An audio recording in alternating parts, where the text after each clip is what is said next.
వంశీ విభూషితకరాన్నవనీరదాభాత్ పీతాంబరాదరుణబింబ ఫలాదరోష్టాత్ పూర్ణేందు సుందరముఖాదరవిందనేత్రాత్ కృష్ణాత్ పరం కిమపి తత్వమహం న జానే.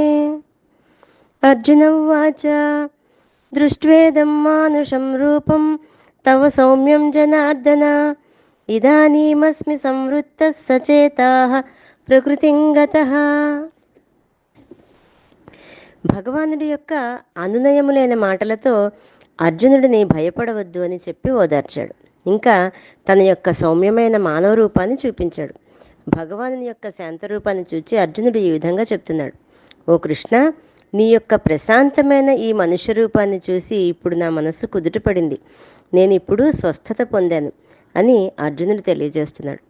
పూర్వజన్మం యొక్క యోగ బలం చేత ఆ జన్మ యొక్క ఆ పుణ్యం యొక్క ప్రాబల్యం చేత పుణ్యపాపాలని అనుభవిస్తాం. పుణ్యం కానీ పాపం కానీ తమ తమ కర్తవ్యములను తప్పకుండా నెరవేర్చుతాయి. పుణ్యము పుణ్యబుద్ధినే కలిగిస్తుంది, పాపము పాపబుద్ధినే కలిగిస్తుంది. మనం చేసేటువంటి పుణ్యకర్మలు చేసే విధంగానే మనసుని ప్రేరేపిస్తాయి. పాపపు ఆలోచనలు పాపకర్మలు పాపబుద్ధినే ప్రేరేపిస్తాయి.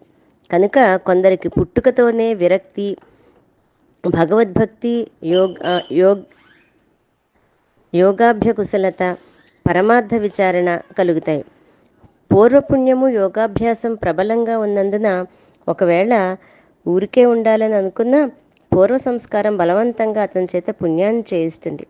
కనుక జీవుడు తన మనస్సును పుణ్యమైన పరమార్థ సంస్కారవంతంగాని యోగాభ్యాస కుశలంగాను ఈ జన్మయందే చేసుకోవాలి.